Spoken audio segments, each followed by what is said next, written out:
കേരളം ഭയന്നു വിറച്ച് ജീവിച്ചിരുന്ന കാലം. രാത്രിയുടെ മറവിൽ ഉറങ്ങിക്കിടക്കുന്നവരെ പോലും വെറുതെ വിടാതെ പിക്കാസ് കൊണ്ട് വെട്ടിക്കൊലപ്പെടുത്തിയ ഒരു കൊടും ക്രിമിനൽ. ഒരു സാധാരണ മോഷ്ടാവിൽ നിന്നും കേരളം കണ്ട ഏറ്റവും ക്രൂരനായ സീരിയൽ കില്ലർ. ഒരു വർഷത്തിൽ 14 പേരെയാണ് അയാൾ കൊലപ്പെടുത്തിയത്.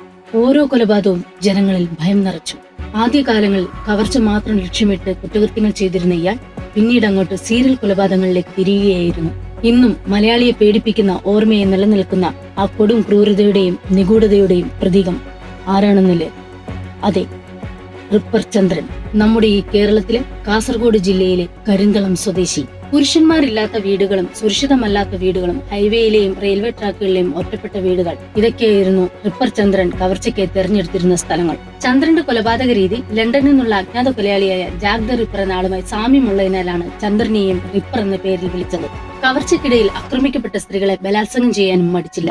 ചന്ദ്രന്റെ ആദ്യത്തെ ഇര കാസർഗോഡ് ചെമ്മനാട് സ്വദേശിനി രമണിയായിരുന്നു. പിന്നീട് മഞ്ചേശ്വരത്തുള്ള ഒരു കുടുംബത്തിലെ 3 പേരെ കൊലപ്പെടുത്തി. ശേഷം കർണാടകയിലെ വിവിധ സ്ഥലങ്ങളിലായി മറ്റു കൊലപാതകങ്ങൾ. 1986 കണ്ണൂരിലെ പറശ്ശിനിക്കടവിൽ നടത്തിയ ആക്രമണമായിരുന്നു ചന്ദ്രന്റെ അവസാന കുറ്റകൃത്യം. കേരള പോലീസിന്റെ ചരിത്രത്തിലെ തന്നെ ഏറ്റവും വലിയ മനുഷ്യവേട്ടകളിൽ ഒന്നായിരുന്നു റിപ്പർ ചന്ദ്രന് വേണ്ടിയുള്ളത്. ഒടുവിൽ കർണാടകയിലെ ചിക്മംഗ്ലൂരിൽ വെച്ച് ചന്ദ്രനെ പോലീസ് അറസ്റ്റ് ചെയ്തു. 1987 വിചാരണയ്ക്ക് ശേഷം കോടതി ചന്ദ്രനെ വധശിക്ഷയ്ക്ക് വിധിച്ചു. കേരളത്തിൽ അവസാനമായി തൂക്കിലേറ്റപ്പെട്ടയാളും റിപ്പർ ചന്ദ്രനാണ്. റിപ്പർ ചന്ദ്രന്റെ കഥ ദാ ഇപ്പോൾ സിനിമയുമായി.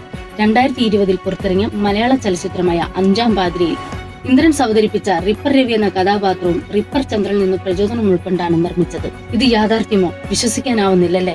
കേരള ചരിത്രത്തെ തന്നെ മുൾമുനിൽ നിർത്തിയ നിഴലുകളിൽ ഒരാളായിരുന്നു റിപ്പർ ചന്ദ്രൻ. ഇരുട്ടിൽ ആയുധവുമായി എത്തിയ മരണദൂതൻ എന്നായിരുന്നു സമൂഹം റിപ്പർ ചന്ദ്രന് കൊടുത്തിരുന്ന നിർവചനം. എന്നാൽ 400-ലധികം കുട്ടികളെ റേപ്പ് ചെയ്ത് കൊലപ്പെടുത്തിയ ഒരു സീരിയൽ കില്ലർ കൂടിയുണ്ട്. ആരാണെന്ന് നിങ്ങൾക്കറിയാമോ? അറിയാവുന്നവർ കമന്റ് ചെയ്യൂ.